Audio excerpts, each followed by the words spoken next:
घने वनों की सीमा पर चंद्रपुर नाम का एक छोटा सा गांव बसा हुआ था। उसी गांव में गोविंद दत्त नाम का एक वृद्ध लकड़हारा रहा करता था। उसका जीवन अत्यंत सादा था, किंतु उसका हृदय ईमानदारी और अथक परिश्रम से भरा हुआ था। वर्षों से वह जंगल से लकड़ी काटकर अपने परिवार का पालन पोषण करता आ रहा था। गोविंद दत्त का केवल एक ही पुत्र था, जिसका नाम आर्यव्रत था। आर्यव्रत युवा, मेहनती और अपने पिता की आज्ञा का पालन करने वाला बेटा था। पिता ने उसे बचपन से ही सत्य का मार्ग, संयम का महत्व और प्रकृति के प्रति सम्मान करना सिखाया था। समय बीतता गया और गोविंद दत्त की उम्र ढलने लगी। अब उसकी चाल में पहले जैसी फुर्ती नहीं रही थी और आंखों की चमक भी धीरे धीरे मध्यम पड़ चुकी थी। एक दिन उसे आभास हुआ कि उसका समय अब पूरा होने वाला है। उसने अपने पुत्र आर्यव्रत को अपने पास बुलाया। उसकी आवाज में गंभीरता थी और आंखों में गहरी चिंता झलक रही थी। उसने कहा, पुत्र, मैंने अपना संपूर्ण जीवन इस जंगल के सहारे बिताया है। अब मेरे जाने का समय निकट है। कल से तुम अकेले ही जंगल जाया करोगे, लेकिन मेरी एक बात हमेशा याद रखना। आर्यव्रत पूरी एकाग्रता से पिता की बात सुन रहा था। गोविंद दत्त ने आगे कहा, जंगल के पूर्वांचल भाग में एक अत्यंत प्राचीन और विशाल वट वृक्ष है। मैंने अपने जीवन में कभी उस वृक्ष को नहीं काटा। जंगल का कोई भी पेड़ काट लेना, पर उस वट वृक्ष को कभी हाथ मत लगाना। आर्यव्रत ने सिर हिलाकर पिता की बात मान ली, लेकिन उसके मन में एक प्रश्न उठ खड़ा हुआ। आखिर उस वृक्ष में ऐसा क्या विशेष है? कुछ ही दिनों के पश्चात गोविंद दत्त इस संसार से विदा हो गया। पूरे चंद्रपुर गांव में शोक की लहर दौड़ गई। आर्यव्रत ने विधि विधान से अपने पिता गोविंद दत्त का अंतिम संस्कार किया। अब पूरे परिवार की जिम्मेदारी उसी के कंधों पर आ चुकी थी। समय धीरे धीरे बीतने लगा। कई महीने निकल गए और आर्यव्रत अपने पिता की तरह ही नियमित रूप से जंगल जाकर लकड़ी काटकर जीवन यापन करने लगा। एक दिन वह लकड़ी काटते काटते जंगल के उसी पूर्वांचल भाग में जा पहुंचा, जहां वह विशाल और रहस्यमय वट वृक्ष खड़ा था। उसने पहली बार उस वृक्ष को ध्यान से देखा और मन ही मन सोचने लगा, यह तो बाकी पेड़ों जैसा ही प्रतीत होता है। फिर पिता ने इसे काटने से मना क्यों किया था? उसके मन में जिज्ञासा जाग उठी। बिना अधिक विचार किए उसने कुल्हाड़ी उठाई और पूरी शक्ति से वट वृक्ष के तने पर वार कर दिया। तभी एक विचित्र घटना घटी। वह वट वृक्ष अचानक अपनी जगह से खिसककर कुछ कदम पीछे चला गया। आर्यव्रत घबरा गया। उसने एक कदम आगे बढ़ाया तो वृक्ष और पीछे हट गया। अब वह पूरी तरह चौंक चुका था। उसने दौड़कर उस वृक्ष को पकड़ना चाहा, किंतु वह वृक्ष उससे भी अधिक तेजी से पीछे हटने लगा। यह अजीब खेल काफी देर तक चलता रहा। अंततः आर्यव्रत थक हार कर उसी स्थान पर लौट आया जहां से वह चला था। उसकी सांसें तेज चल रही थीं और मस्तिष्क सुन्न पड़ चुका था। यह कोई साधारण वृक्ष नहीं है, वह मन ही मन बुदबुदाने लगा। इसी उधेड़-बुन में शाम ढल गई। जंगल में धीरे धीरे अंधकार फैलने लगा। आर्यव्रत ने अपने घोड़े मेघकेतु को पास के एक पेड़ से बांध दिया और स्वयं एक मोटी डाल पर चढ़कर बैठ गया, ताकि जंगली जानवरों से सुरक्षित रह सके। किसी तरह वह रात बीत गई।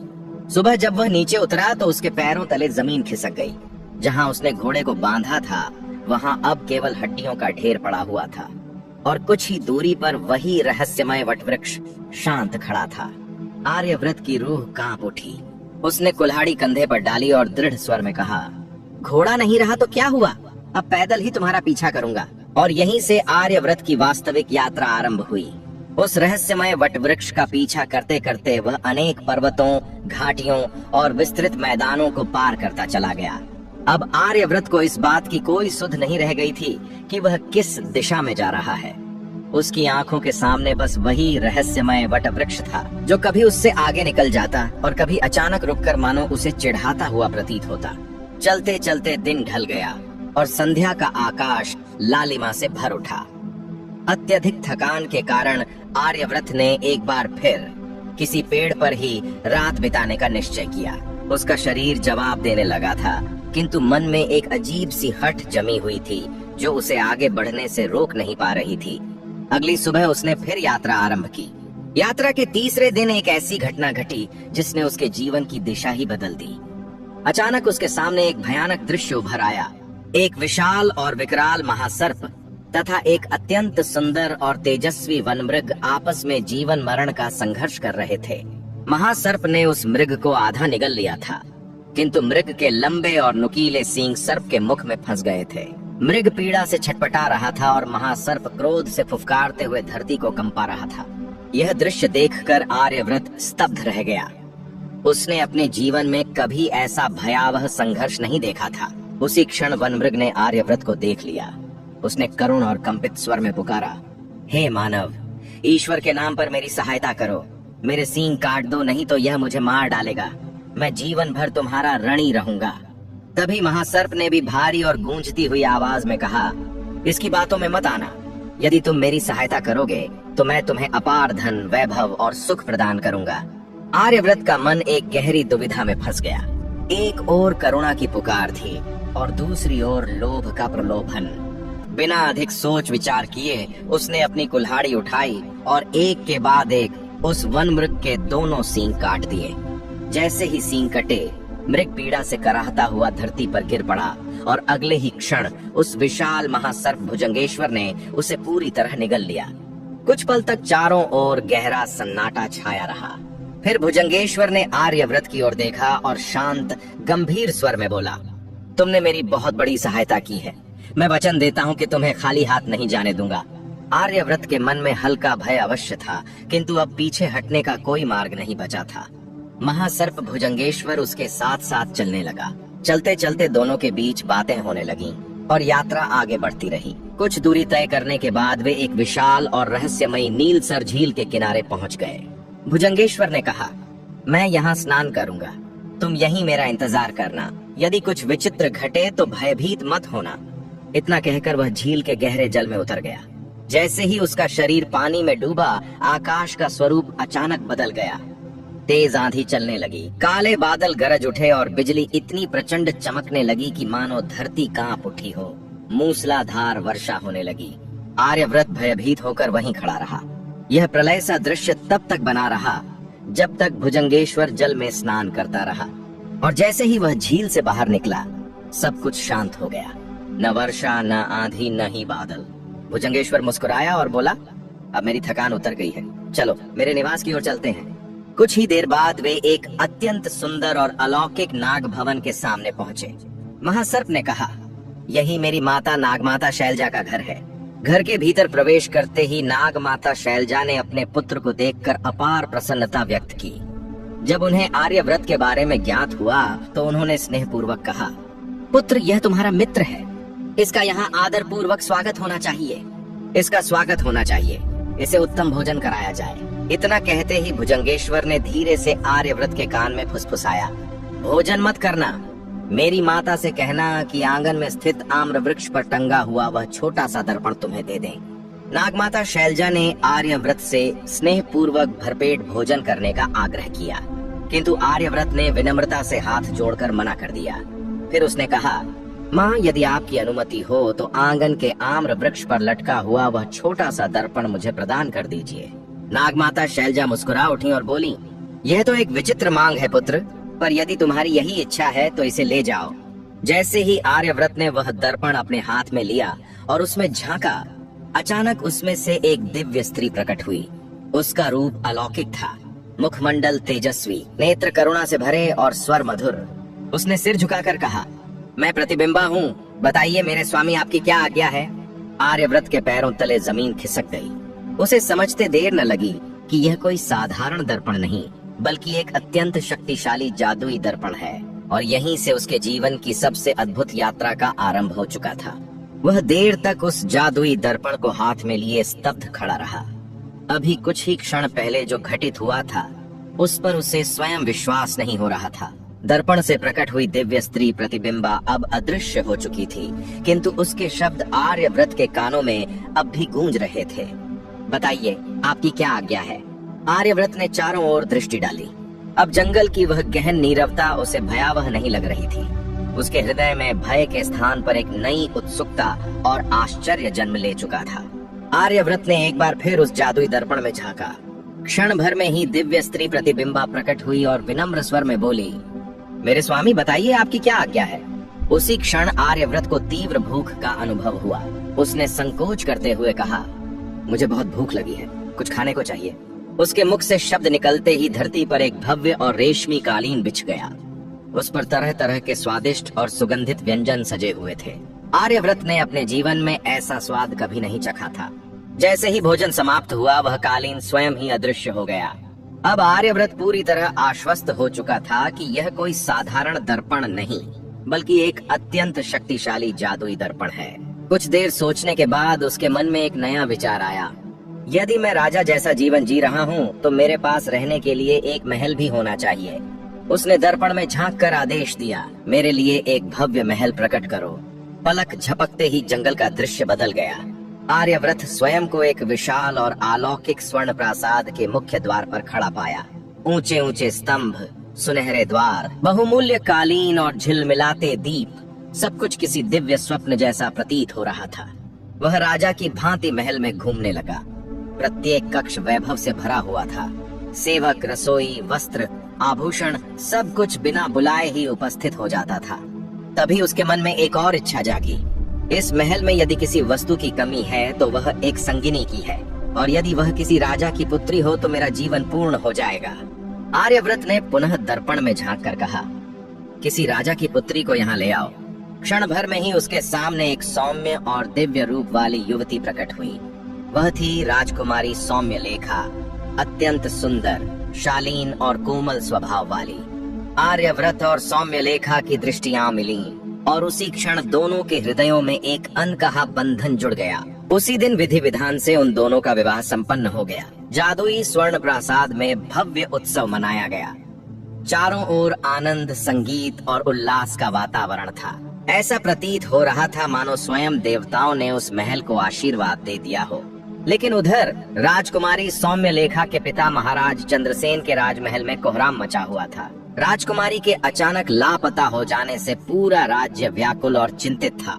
सैनिकों ने राज्य का कोना कोना छान मारा, परंतु राजकुमारी का कोई सुराग नहीं मिला। अंततः महाराज चंद्रसेन ने पूरे राज्य में यह घोषणा करवा दी, जो भी मेरी पुत्री का पता बताएगा उसे मनचाहा इनाम दिया जाएगा। इसी समय दरबार में एक बूढ़ी और अत्यंत चालाक स्त्री आई, जिसका नाम था कपटिका। उसने दावा किया कि वह राजकुमारी को खोज सकती है। कपटिका ने राजा को एक विचित्र और रहस्यमय योजना बताई। महाराज, एक ऐसा संदूक बनवाइए जिसमें मैं बैठ सकूं।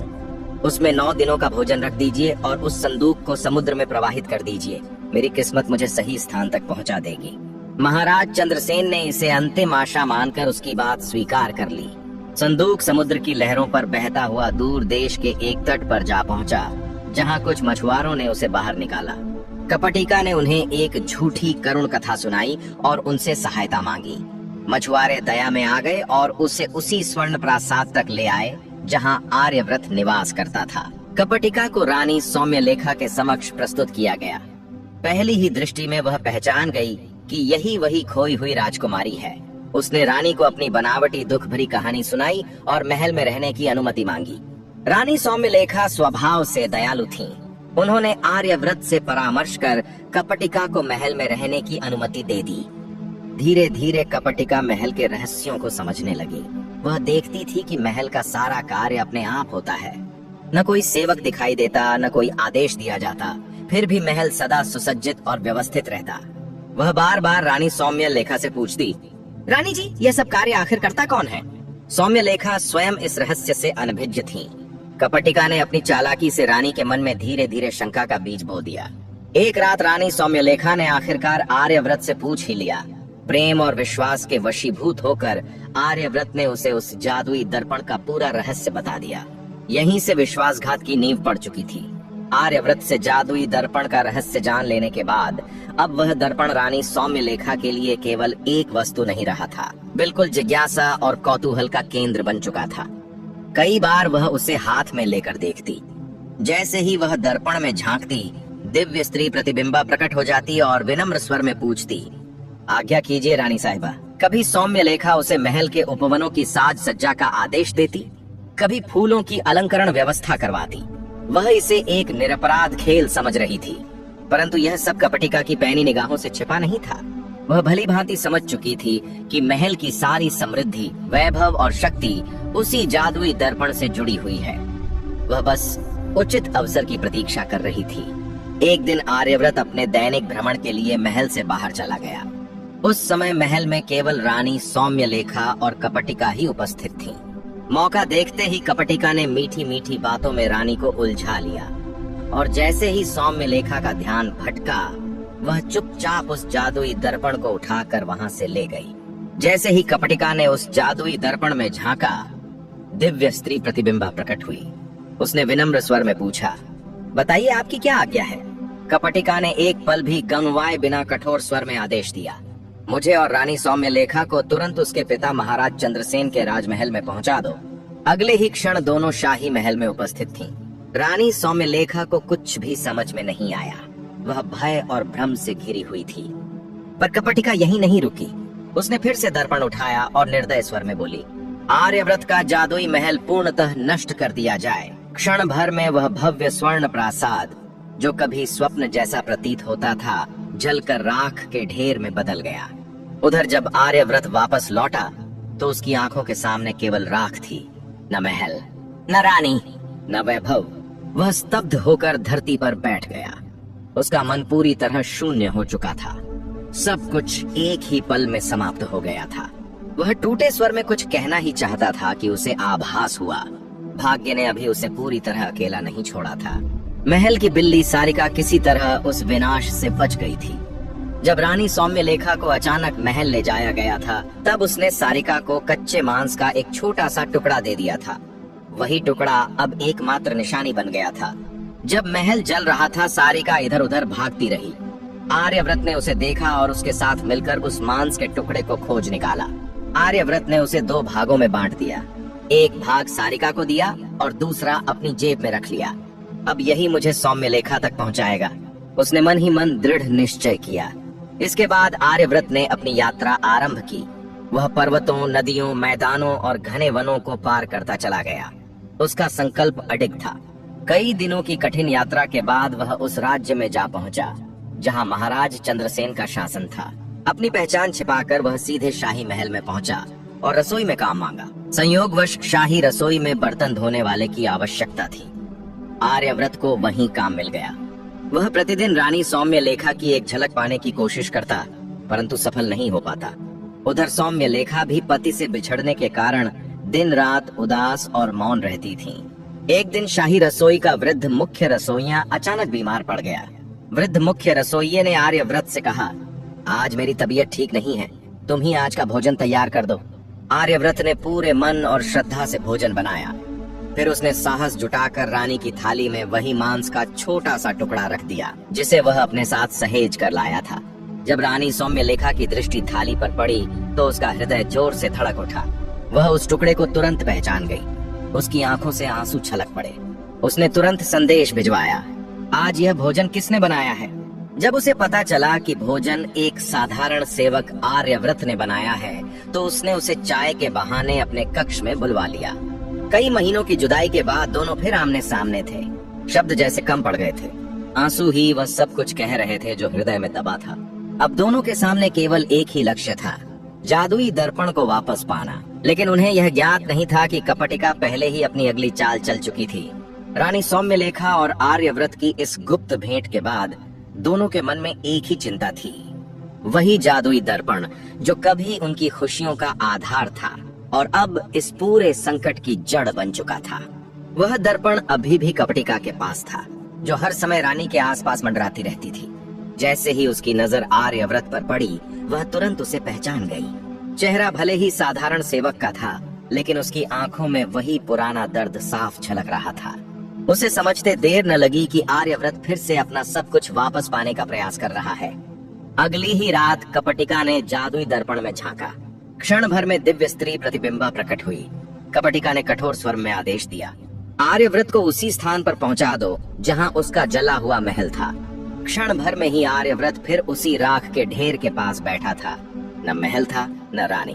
उसके साथ केवल उसकी वफादार बिल्ली सारिका थी। अब सारिका की भूख बढ़ने लगी। महल न होने के कारण उसे विवश होकर चूहे पकड़ने पड़े। धीरे धीरे आसपास के क्षेत्र में चूहों की संख्या कम होने लगी। यह बात जब वहां के चूहों के राजा मूषकराज नीलकेतु तक पहुंची, तो उसे ज्ञात हुआ कि मनुष्यों का वह राजा फिर लौट आया है। न्याय की आशा लेकर मूषकराज स्वयं आर्यव्रत के पास पहुंचा। अपनी पतली सी आवाज में उसने कहा, महाराज, आपकी बिल्ली मेरे राज्य को नष्ट कर देगी। मेरी पूरी प्रजा समाप्त हो जाएगी। आर्यव्रत ने गहरी सांस ली और बोला, मेरे मित्र, मेरे दुख तुमसे भी बड़े हैं। फिर उसने आरंभ से लेकर अंत तक अपनी पूरी कथा मूषकराज नीलकेतु को सुना दी। जादुई दर्पण, रानी सौम्यलेखा, कपटिका का छल और अपना सब कुछ खो देना। जादुई दर्पण, रानी सौम्यलेखा, कपटिका की चालाकी और अपना सब कुछ खो देने की कथा सुनकर मूषकराज नीलकेतु कुछ देर तक गहन सोच में डूबा रहा। फिर उसने अपनी पूंछ हिलाई और बोला, महाराज, यदि आप अपनी बिल्ली सारिका को रोक लें तो मैं अपने सैनिकों की सहायता से वह जादुई दर्पण वापस ला सकता हूँ। आर्यव्रत ने बिना विलंब किए वचन दिया, मैं प्रतिज्ञा करता हूँ कि अब सारिका किसी भी चूहे को हानि नहीं पहुँचाएगी। मूषकराज नीलकेतु ने तुरंत अपने राज्य के सभी चूहों को बुलवाया, वे चूहे जो शाही महल में आते जाते थे। तभी एक लंगड़ा सा चूहा आगे आया जिसका नाम किट्टू था। उसने कहा, महाराज, मैं कई बार कपटिका के कक्ष में गया हूँ। मैंने उसे उस दर्पण को तकिए के नीचे छिपाते हुए देखा है। तुरंत किट्टू को अभियान का नेतृत्व सौंपा गया। वह अपने साथ कुछ चुस्त और निडर चूहों को लेकर 7 समंदर पार करता हुआ महाराज चंद्रसेन के राजमहल में जा पहुंचा। रात का समय था, कपटिका भोजन कर चुकी थी। वह बार बार जादुई दर्पण निकाल कर देखती और फिर उसे तकिए के नीचे छिपा देती। अंततः नींद ने उसे जकड़ लिया और उसके खर्राटे गूंजने लगे। 3 चूहे चुपचाप बिस्तर पर चढ़े। किट्टू ने अपनी पूंछ कपटिका की नाक में डाल दी। उसे जोर की छींक आई। जैसे ही उसने सिर उठाया, बाकी चूहों ने फुर्ती से तकिए के नीचे से जादुई दर्पण खींच लिया। बिना एक पल घुमाए चूहे वहां से लौट आए। मूषकराज नीलकेतु ने वह दर्पण श्रद्धा पूर्वक आर्यव्रत को सौंप दिया। आर्यव्रत ने आदर से दर्पण हाथ में लिया और प्रतिबिंबा को पुकारा। उसके आदेश से तुरंत राजसी वस्त्र, एक उत्तम घोड़ा और एक विशाल सेना प्रकट हो गई। पल भर में ही आर्यव्रत एक महान सम्राट की भांति सुसज्जित था। सेना के साथ वह महाराज चंद्रसेन की राजधानी पहुंचा। उसके वैभव और शक्ति को देखकर कोई भी उसका विरोध करने का साहस न कर सका। महाराज चंद्रसेन ने हर्ष पूर्वक आर्यव्रत और रानी सौम्यलेखा का पुनः विवाह कराया। पूरे राज्य में दीप जलाए गए, भव्य दावतें हुई और उत्सव मनाया गया। अंत में आर्यव्रत ने दर्पण में झांककर प्रतिबिंबा को आदेश दिया, कपटिका को उसके कर्मों का दंड दिया जाए। क्षण भर में ही कपटिका अदृश्य हो गई। फिर कभी किसी ने उसे नहीं देखा। आर्यव्रत और रानी सौम्यलेखा ने जादुई दर्पण की सहायता से एक बार फिर अपना सुंदर और भव्य स्वर्ण प्रासाद बनवाया, परंतु इस बार उन्होंने यह संकल्प लिया कि उस दिव्य शक्ति का उपयोग कभी भी स्वार्थ के लिए नहीं करेंगे। उन्होंने राज्य के गरीब और असहाय लोगों की सहायता की। जगह जगह विद्यालयों और चिकित्सालयों की स्थापना करवाई ताकि ज्ञान और स्वास्थ्य सभी तक पहुंच सके। उनका शासन करुणा, न्याय और सेवा का प्रतीक बन गया। आर्यव्रत ने मूषकराज नीलकेतु को विशेष सम्मान प्रदान किया और अपने वचन का पालन करते हुए यह सुनिश्चित किया कि बिल्ली सारिका अब किसी भी चूहे को हानि नहीं पहुंचाएगी। इस प्रकार मनुष्य और जीव जंतुओं के बीच भी संतुलन और सौहार्द बना रहा। और इस तरह राजा आर्यव्रत, रानी सौम्यलेखा और उनकी वफादार बिल्ली सारिका अपने स्वर्ण प्रासाद में सुख, शांति, न्याय और करुणा के साथ जीवन व्यतीत करने लगे। दोस्तों, मुझे उम्मीद है कि इस कहानी से आपको कुछ सीखने को मिला होगा। अगर वीडियो अच्छी लगी हो तो वीडियो को लाइक और कमेंट में जय माता दी अवश्य लिखें। हम आपसे मिलते हैं किसी और नई वीडियो में। तब तक के लिए अपना ख्याल रखना। जय माता दी।